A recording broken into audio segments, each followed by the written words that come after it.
নমস্কার।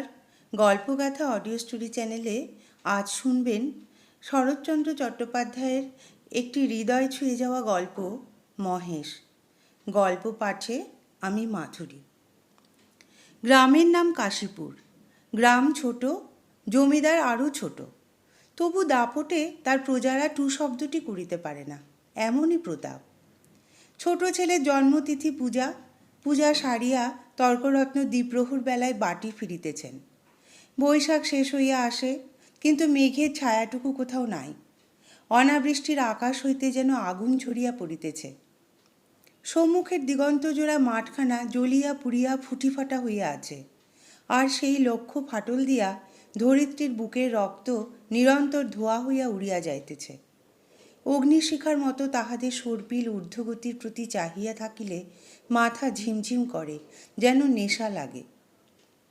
ইহারই সীমানার পথের ধারে গফুরজোলার বাড়ি। তাহার মাটির প্রাচীর পড়িয়া গিয়া প্রাঙ্গণ আসিয়া পথে মিশিয়াছে, এবং অন্তঃপুরে লজ্জা সম্ভ্রম পথিকের করুণায় আত্মসমর্পণ করিয়া নিশ্চিন্ত হইয়াছে। পথের ধারে একটা পিটালি গাছের ছায়ায় দাঁড়াইয়া তর্করত্ন উচ্চকণ্ঠে ডাক দিলেন, ওরে ও গফরা, বলি ঘরে আছিস? তাহার বছর দশেকের মেয়ে দুয়ারে দাঁড়াইয়া সাড়া দিল, কেন বাবাকে? বাবার যে জ্বর। জ্বর? ডেকে দে হারামজাদাকে, পাষণ্ড ম্লেচ্ছ। হাঁক ডাকে। গফুর মিয়া ঘর হইতে বাহির হইয়া জ্বরে কাঁপিতে কাঁপিতে কাছে আসিয়া দাঁড়াইল।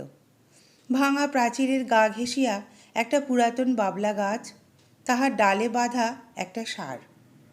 তর্করত্ন দেখাইয়া কহিলেন, ওটা হচ্ছে কি শুনি? এ হিঁদুর গা, ব্রাহ্মণ জমিদার। সে খেয়াল আছে? তার মুখখানা রাগে ও রৌদ্রের ঝাঁঝে রক্তবর্ণ, সুতরাং সেই মুখ দিয়া তপ্ত খর বাক্যই বাহির হইবে। কিন্তু হেতুটা বুঝিতে না পারিয়া গফুর শুধু চাহিয়া রহিল। তর্করত্ন বলিলেন, সকালে যাবার সময় দেখে গেছি বাধা, দুপুরে ফেরবার পথে দেখছি তেমনি ঠায় বাধা। গোহত্যা হলে যে কর্তা তোকে জ্যান্ত কবর দেবে, সে বামুন নয়। কি করব বাবা ঠাকুর, বড় লাচারে পড়ে গেছি। কদিন থেকে গায়ে জ্বর, দড়ি ধরে যে দুটো খাইয়ে আনবো তা মাথা ঘুরে পড়ে যাই। তবে ছেড়ে দে না, আপনি চড়াই করে আসুক। কোথায় ছাড়বো বাবা ঠাকুর? লোকের ধান এখনো সব ঝাড়া হয়নি, খামারে পড়ে। খড় এখনো গাদি দেওয়া হয়নি। মাঠের আলগুলো সব জ্বলে গেল, কোথাও দুমুঠো ঘাস নেই। কার ধানে মুখ দেবে, কার গাদা ফেরে খাবে, কেমনে ছাড়ি আমি? তর্করত্ন একটু নরম হইয়া কহিলেন, না ছাড়িস তো ঠান্ডায় কোথাও বেঁধে দিয়ে দুয়াটি বিচুলি ফেলে দে না, ততক্ষণ চিব। ফ্যানে জলে দে না এক গামলা খাক। গফুর জবাব দিল না।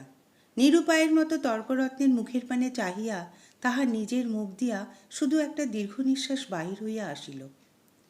তর্করত্ন বলিলেন, তাও নেই বুঝি? কি করলি খড়? ভাগে এবার যা পেলি সমস্ত বেচে পেটায় নম।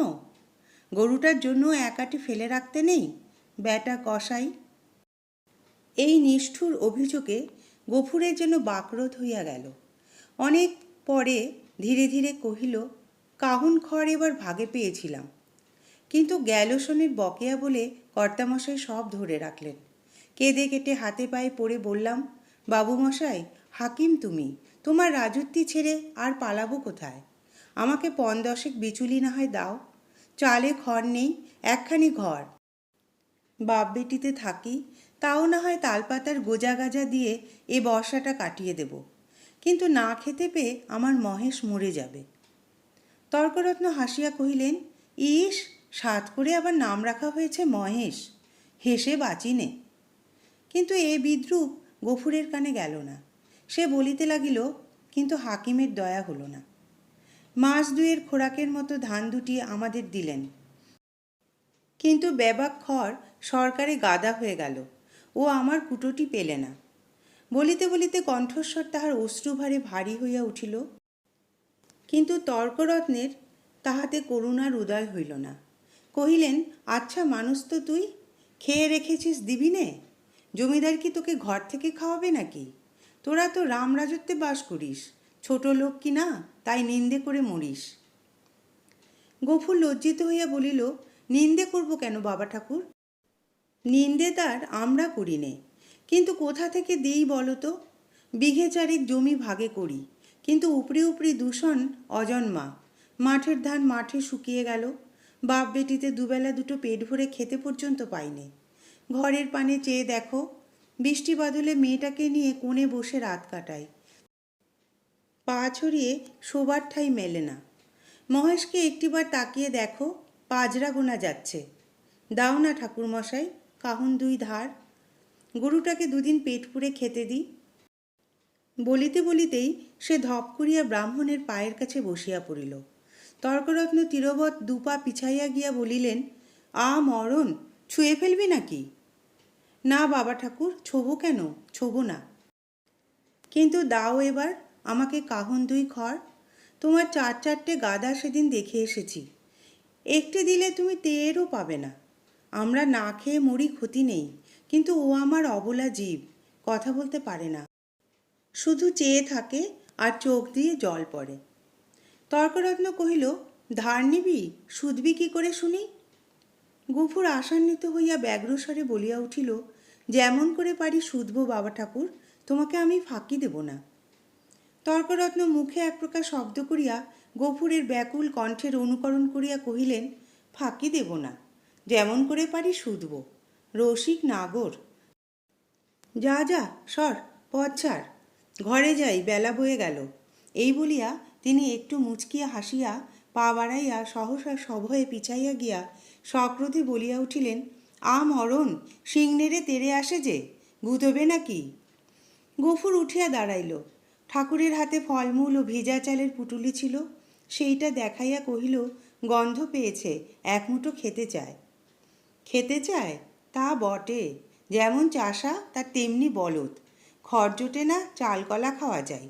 নে নে, পথ থেকে সরিয়ে বাদ, যা সিং, কোন দিন দেখছে কাকে খুন করবে। এই বলিয়া তর্করত্ন পাশ কাটাইয়া হন হন করিয়া চলিয়া গেলেন। গফুর সেদিক হইতে দৃষ্টি ফিরাইয়া ক্ষণকাল স্তব্ধ হইয়া মহেশের মুখের দিকে চাহিয়া রহিল। তাহার নিবিড় গভীর কালো চোখ দুটি বেদনা ও ক্ষুধায় ভরা। কহিল, তোকে দিলে না এক মুঠো? ওদের অনেক আছে, তবু দেয় না। না দিগ্গে, তাহার গলা বুঝিয়া আসিল, তারপরে চোখ দিয়া টপ টপ করিয়া জল পড়িতে লাগিল। কাছে আসিয়া নীরবে ধীরে ধীরে তাহার গলায়, মাথায়, পিঠে হাত বুলাইয়া দিতে দিতে চুপি চুপি বলিতে লাগিল, মহেশ, তুই আমার ছেলে, তুই আমাদের 8 সন প্রীতিপালন করে বুড়ো হয়েছিস, তোকে আমি পেট পুড়ে খেতে দিতে পারিনে, কিন্তু তুই তো জানিস তোকে আমি কত ভালোবাসি। মহেশ প্রত্যুত্তরে শুধু গলা বাড়াইয়া আরামে চোখ বুজিয়া রহিল। গফুরের চোখের জল সে গরুর পিঠের উপর রগড়াইয়া মুছিয়া ফেলিয়া তেমনি অস্ফুটে কহিতে লাগিল, জমিদার তোর মুখের খাবার কেড়ে নিলে। শ্মশান ধারে গায়ের যে গোচরটুকু ছিল তাও পয়সার লোভে জমা বিলি করে দিলে। এই 2 বছরে তোকে কেমন করে বাঁচিয়ে রাখি বল? ছেড়ে দিলে তুই পরের গাদা ফেরে খাবি, মানুষের কলা গাছে মুখ দিবি। তোকে নিয়ে আমি কি করি? গায়ে আর তোর জোর নেই, দেশের কেউ তোকে চায় না। লোকে বলে তোকে গোহাটায় বেচে ফেলতে। কথাটা মনে মনে উচ্চারণ করিয়াই আবার তাহার 2 চোখ বাহিয়া টপ টপ করিয়া জল পড়িতে লাগিল। হাত দিয়া মুছিয়া ফেলিয়া গফুর একবার এদিক ওদিক চাহিল, তারপরে ভাঙা ঘরের পিছন হইতে কতকটা পুরানো বিবর্ণ খড় আনিয়া মহেশের মুখের কাছে রাখিয়া দিয়া আস্তে আস্তে কহিল, নে শিগগির করে একটু খেয়ে নে বাবা, দেরি হলে আবার। বাবা? কেন মা? ভাত খাবে, এসো। এই বলিয়া আমিনা ঘর হইতে দুয়ারে আসিয়া দাঁড়াইল। এক মুহূর্ত চাহিয়া থাকিয়া কহিল, মহেশকে আবার চাল ফেরে খড় দিয়েছ বাবা? ঠিক এই ভয়ে সে করিতেছিল। লজ্জিত হইয়া বলিল, পুরনো পচা খড় মা, আপনিই ঝরে যাচ্ছিল। আমি যে ভেতর থেকে শুনতে পেলাম বাবা, তুমি টেনে বার করছো। না মা, ঠিক টেনে নয় বটে, কিন্তু দেয়ালটা যে পড়ে যাবে বাবা। গফুর চুপ করিয়া রহিল। একটিমাত্র ঘর ছাড়া যে তার সবই গেছে, এবং এমন ধারা করিলে আগামী বর্ষায় ইহাও টিকিবে না, একথা তাহার নিজের চেয়ে আর কে বেশি জানে। অথচ এই উপায়েই বা কটা দিন চলে। মেয়ে কহিল, হাত ধুয়ে খাবে, এসো বাবা, আমি বেড়ে দিয়েছি। গফুর কহিল, ফ্যানটুকু দে তো মা, একেবারে খাইয়ে দিয়ে যাই। ফ্যান যে আজ নেই বাবা, হাড়িতেই মরে গেছে। নেই? গফুর নীরব হইয়া রহিল। দুঃখের দিনে এইটুকুনও যে নষ্ট করা যায় না, এই 10 বছরের মেয়েটাও তাহা বুঝিয়াছে। হাত ধুইয়া সে ঘরের মধ্যে গিয়া দাঁড়াইল। একটা পিতলের থালায় পিতার সাকান্ন সাজাইয়া দিয়া কন্যা নিজের জন্য একখানি মাটির শানকিতে ভাত বাড়িয়া লইয়াছে। চাহিয়া চাহিয়া গফুর আস্তে আস্তে কহিল, আমি না, আমার গায়ে যে আবার শীত করে মা, জ্বর গায়ে খাওয়া কি ভালো? আমি না উদ্বিগ্ন মুখে কহিল, কিন্তু তখন যে বললে বড় খিদে পেয়েছে। তখন তখন হয়তো জ্বর ছিল না মা। তাহলে তুলে রেখে দিই, সাজের বেলা খেও। গফুর মাথা নাড়িয়া বলিল, কিন্তু ঠান্ডা ভাত খেলে যে অসুখ বাড়বে আমিনা। আমিনা কহিল, তবে? গফুর কত কি যেন চিন্তা করিয়া হঠাৎ সেই সমস্যার মীমাংসা করিয়া ফেলিয়া কহিল, এক কাজ কর মা, মহেশকে না হয় ধরে দিয়ে আয়। তখন রাতের বেলা আমাকে এক মুঠো ফুটিয়ে দিতে পারবি না আমিনা? প্রত্যুত্তরে আমিনা মুখ তুলিয়া ক্ষণকাল চুপ করিয়া পিতার মুখের প্রতি চাহিয়া রইল। তারপরে মাথা নিচু করিয়া ধীরে ধীরে ঘাড় নাড়িয়া কহিল, পারব বাবা। গফুরের মুখ রাঙা হইয়া উঠিল। পিতা ও কন্যার মাঝখানে এই যে একটুখানি ছলনার অভিনয় হইয়া গেল, তাহা এই দুটি প্রাণী ছাড়া আরও একজন বোধ করিয়া অন্তরিক্ষে থাকিয়া লক্ষ্য করিলেন। 5-7 দিন পরে একদিন পীড়িত গফুর চিন্তিত মুখে দাওয়ায় বসিয়াছিল। তাহার মহেশ কাল হইতে এখনো পর্যন্ত ঘরে ফিরে নাই। নিজের সে শক্তিহীন, তাই আমিনা সকাল হইতে সর্বত্র খুঁজিয়া বেড়াইতেছে। পরন্ত বেলায় সে ফিরিয়া আসিয়া বলিল, শুনেছ বাবা, মানিক ঘোষেরা মহেশকে আমাদের থানায় দিয়েছে। গফুর কইল, দূর পাগলি। হ্যাঁ বাবা, সত্যি, তাদের চাকর বললে। তোর বাপকে বলগে যা, দরিয়াপুরের খোয়ারে খুঁজতে। কি করেছিল সে? তাদের বাগানে ঢুকে গাছপালা নষ্ট করেছে বাবা। গফুর স্তব্ধ হইয়া বসিয়া রইল। মহেশের সম্বন্ধে সে মনে মনে বহু প্রকার দুর্ঘটনা কল্পনা করিয়াছিল, কিন্তু এ আশঙ্কা ছিল না। সে যেমন নিরীহ তেমনি গরিব, সুতরাং প্রতিবেশী কেহ তাহাকে এত বড় শাস্তি দিতে পারে এ ভয় তাহার হয় নাই। বিশেষত মানিক ঘোষ, গোব্রাহ্মণে ভক্তি তাহার এ অঞ্চলে বিখ্যাত। মেয়ে কহিল, বেলা পড়ে এলো বাবা, মহেশকে আনতে যাবে না? গফুর বলিল, না। কিন্তু তারা যে বললে 3 দিন হলেই পুলিশের লোক তাকে গোহাটায় বেচে ফেলবে। গফুর কহিল, ফেলুক গে। গোহাটা বস্তুটা যে ঠিক কি আমি না তাহা জানিত না, কিন্তু মহেশের সম্পর্কে ইহার উল্লেখ মাত্রেই তাহার পিতা যে কিরূপ বিচলিত হইয়া উঠিল, ইহা সে বহুবার লক্ষ্য করিয়াছে। কিন্তু আজ সে আর কোনো কথা না কহিয়া আস্তে আস্তে চলিয়া গেল। রাত্রের অন্ধকারে লুকাইয়া গফুর বংশীর দোকানে আসিয়া কহিল, খুড়ো, একটা টাকা দিতে হবে। এই বলিয়া সে তাহার পিতলের থালাটি বসিবার মাচার নিচে রাখিয়া দিল। এই বস্তুটির ওজন ইত্যাদি বংশীর সুপরিচিত। বছর 2-এর মধ্যে সে 4-5 ইহাকে বন্ধক রাখিয়া একটি করিয়া টাকা নিয়াছে, অতএব আজও আপত্তি করিল না। পরদিন যথাস্থানে আবার মহেশকে দেখা গেল। সেই বাবলাতলা, সেই দড়ি, সেই খুঁটা, সেই তৃণহীন শূন্য আধার, সেই ক্ষুধাতুর কালো চোখের সজল উৎসুক দৃষ্টি। একজন বুড়া গোছের মুসলমান তাহাকে অত্যন্ত তীব্র চক্ষু দিয়া পর্যবেক্ষণ করিতেছিল। অদূরে একধারে 2টি হাঁটু জড়ো করিয়া গফুর মিয়া চুপ করিয়া বসিয়াছিল। পরীক্ষা শেষ করিয়া বুড়া চাদরের খুঁট হইতে একখানি 10 টাকার নোট বাহির করিয়া তাহার ভাঁজ খুলিয়া বারবার মসৃণ করিয়া লইয়া তাহার কাছে গিয়া কহিল, আর ভাঙব না, এই পুরোপুরি দিলাম, নাও। গফুর হাত বাড়াইয়া গ্রহণ করিয়া তেমনি নিঃশব্দে বসিয়াছিল। যে 2 জন লোক সঙ্গে আসিয়াছিল তাহারা গরুর দড়ি খুলিবার উদ্যোগ করিতেই, কিন্তু সে অকস্মাৎ সোজা উঠিয়া দাঁড়াইয়া উদ্ধত কণ্ঠে বলিয়া উঠিল, দড়িতে হাত দিও না বলছি, খবরদার বলছি, ভালো হবে না। তাহারা চমকিয়া গেল। বুড়া আশ্চর্য হইয়া কহিল, কেন? গফুর তেমনি রাগিয়া জবাব দিল, কেন আবার কি? আমার জিনিস আমি বেচব না, আমার খুশি। এই বলিয়া সে নোটখানা ছুঁড়িয়া ফেলিয়া দিল। তাহারা কহিল, কাল পথে আসতে বায়না দিয়ে এলে যে? এই নাও না তোমাদের বায়না ফিরিয়ে। এই বলিয়া সে ট্যাক হইতে 2টা টাকা বাহির করিয়া ঝনাত করিয়া ফেলিয়া দিল। একটা কলহ বাঁধিবার উপক্রম হয় দেখিয়া বুড়া হাসিয়া ধীরভাবে কহিল, চাপ দিয়ে আর 2 টাকা বেশি নেবে, এই তো? দাও হে, পানি খেতে ওর মেয়ের হাতে 2 টাকা দাও। কেমন, এই না? না, কিন্তু এর বেশি কেউ আর আধলা দেবে না, তা জানো? গফুর সজোরে মাথা নাড়িয়া কহিল, না। বুড়া বিরক্ত হইল, কহিল, না তো কি, চামড়াটাই যা দামে বিকোবে, নইলে মাল আর আছে কি? তবা তবা। গফুরের মুখ দিয়া হঠাৎ একটা বিশ্রী কটু কথা বাহির হইয়া গেল এবং পরক্ষণেই সে ছুটিয়া গিয়া নিজের ঘরে ঢুকিয়া চিৎকার করিয়া শাসাইতে লাগিল যে তাহারা যদি অবিলম্বে গ্রাম ছাড়িয়া না যায় তো জমিদারের লোক ডাকিয়া জুতা পেটা করিয়া ছাড়িবে। হাঙ্গামা দেখিয়া লোকগুলা চলিয়া গেল, কিন্তু কিছুক্ষণেই জমিদারের সদর হইতে তাহার ডাক পড়িল। গফুর বুঝিল এ কথা কর্তার কানে গিয়াছে। সদরে ভদ্র অভদ্র অনেকগুলি ব্যক্তি বসিয়াছিল। শিবুবাবু চোখ রাঙা করিয়া কহিলেন, গফরা, তোকে যে আমি কি সাজা দেব ভেবে পাইনি। কোথায় বাস করে আছিস জানিস?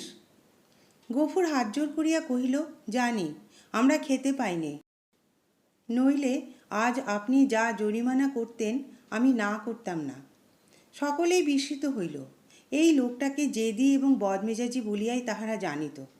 সে কাঁদো কাঁদো হইয়া কহিল, এমন কাজ আর কখনো করব না কর্তা।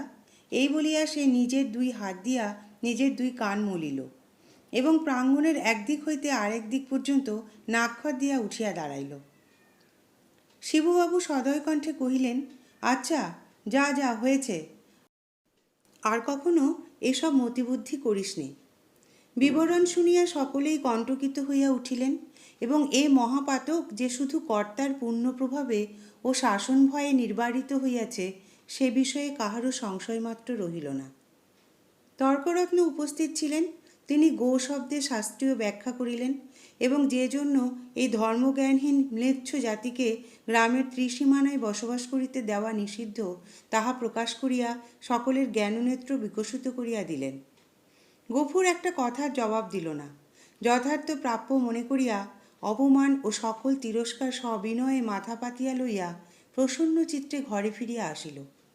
প্রতিবেশীদের গৃহ হইতে ফ্যান চাহিয়া আনিয়া মহেশকে খাওয়াইল এবং তাহার গায়ে, মাথায় ও শিঙে বারংবার হাত বুলাইয়া অস্ফুটে কত কথাই বলিতে লাগিল। জ্যৈষ্ঠ শেষ হইয়া আসিল। রৌদ্রের যে মূর্তি একদিন শেষ বৈশাখে আত্মপ্রকাশ করিয়াছিল সে যে কত ভীষণ, কত বড় কঠোর হইয়া উঠিতে পারে তাহা আজিকার আকাশের প্রতি না চাহিলে উপলব্ধি করাই যায় না। কোথাও যেন করুণার আভাস পর্যন্ত নাই।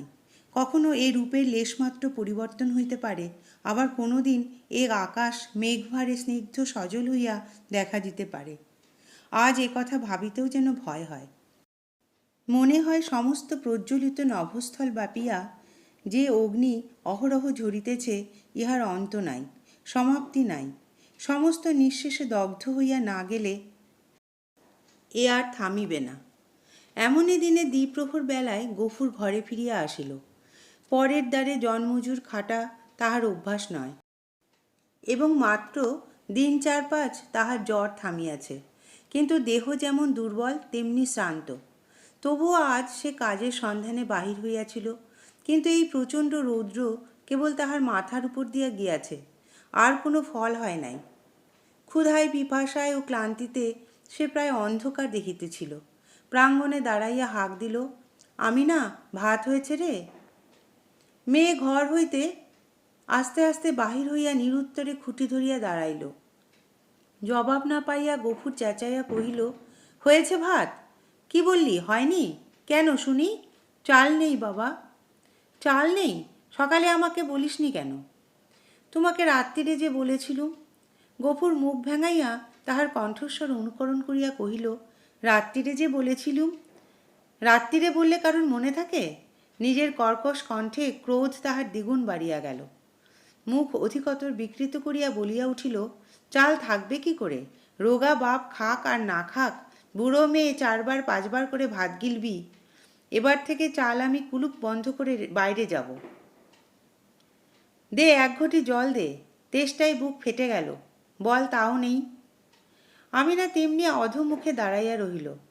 কয়েক মুহূর্ত অপেক্ষা করিয়া গফুর যখন বুঝিল গৃহে তৃষ্ণার জল পর্যন্ত নাই, তখন সে আর আত্মসংবরণ করিতে পারিল না।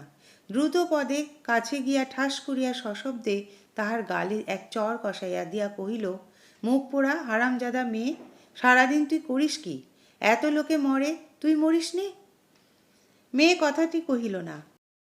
মাটির শূন্য কলসিটি তুলিয়া লইয়া সেই রৌদ্রের মাঝেই চোখ মুছিতে মুছিতে নিঃশব্দে বাহির হইয়া গেল। সে চোখের আড়াল হইতেই কিন্তু গফুরের বুকে শেল বিঁধিল। মা মরা এই মেয়েটিকে সে যে কি করিয়া মানুষ করিয়াছে সে কেবল সেই জানে। তাহার মনে পড়িল, এই তাহার স্নেহশীলা কর্মপরায়ণা শান্ত মেয়েটির কোনো দোষ নাই। ক্ষেতের সামান্য ধান কয়টি ফুরানো পর্যন্ত তাহাদের পেট ভরিয়া দুবেলা অন্ন জোটে না। কোনো দিন একবেলা, কোনো দিন বা তাহাও নয়।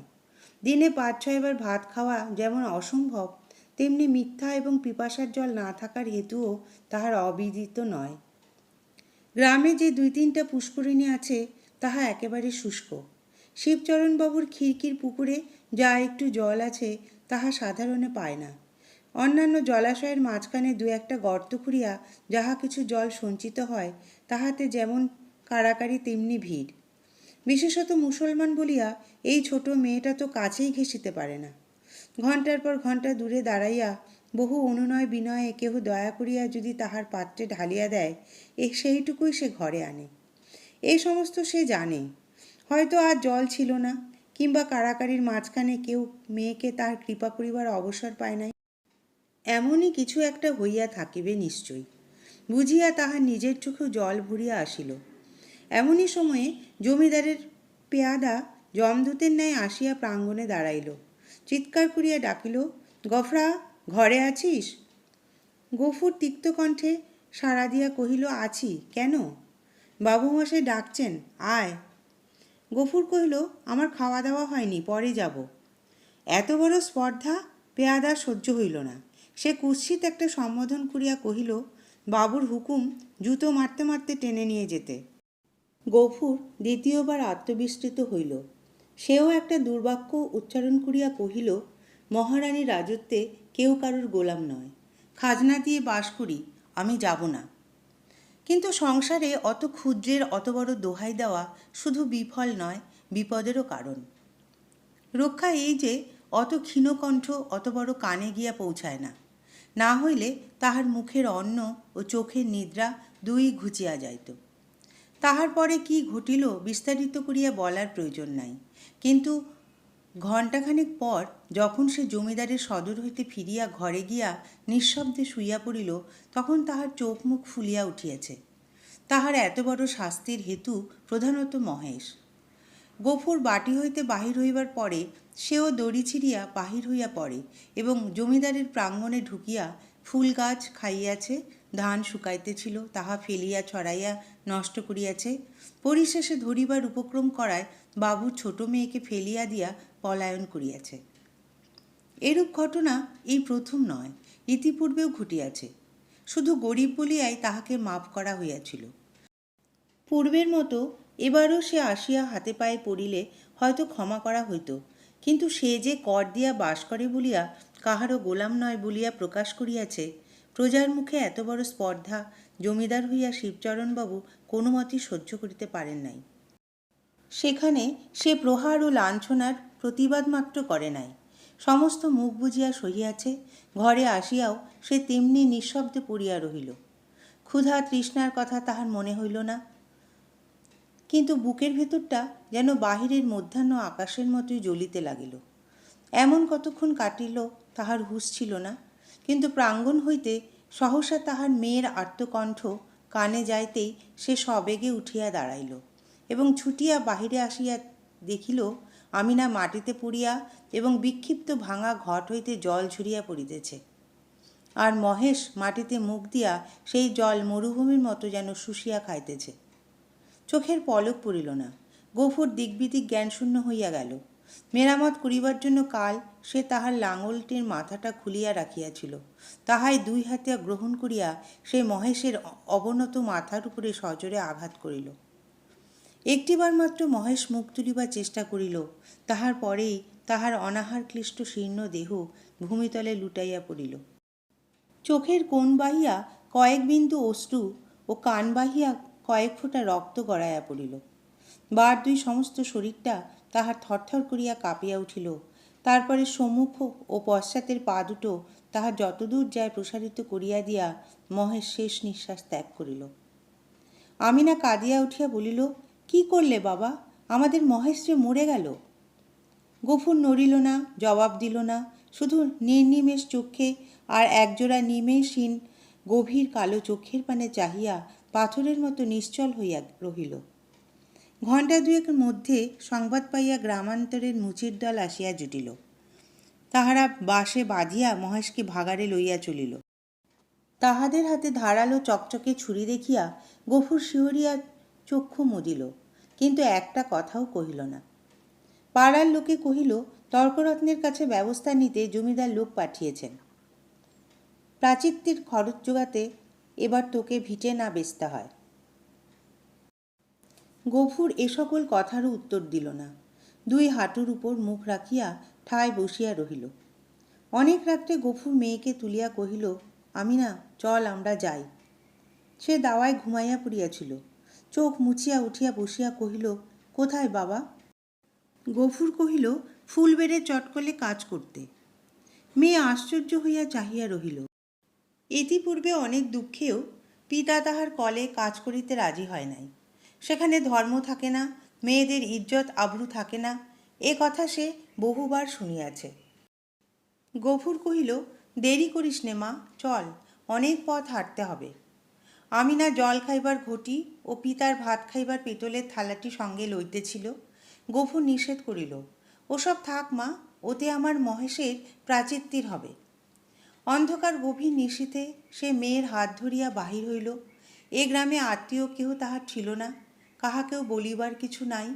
আঙিনা পার হইয়া পথের ধারে সেই বাবলাতলায় আসিয়া সে থমকিয়া দাঁড়াইয়া সহসা হুহু করিয়া কাঁদিয়া উঠিল। নক্ষত্রখচিত কালো আকাশে মুখ তুলিয়া বলিল, আল্লাহ, আমাকে যত খুশি সাজা দিও, কিন্তু মহেশ আমার তেষ্টা নিয়ে মরেছে। তার চড়ে খাবার এতটুকু জমি কেউ রাখেনি। যে তোমার দেওয়া মাঠের ঘাস, তোমার দেওয়া তেষ্টার জল তাকে খেতে দেয়নি, তার কসুর তুমি যেন কখনো মাপ করো না। শুনছিলেন শরৎচন্দ্র চট্টোপাধ্যায়ের একটি অসাধারণ গল্প মহেশ। যদি ভালো লাগে অবশ্যই চ্যানেলটিকে লাইক এবং শেয়ার করবেন, আর অনুরোধ করব সাবস্ক্রাইব করে পাশে থাকবেন।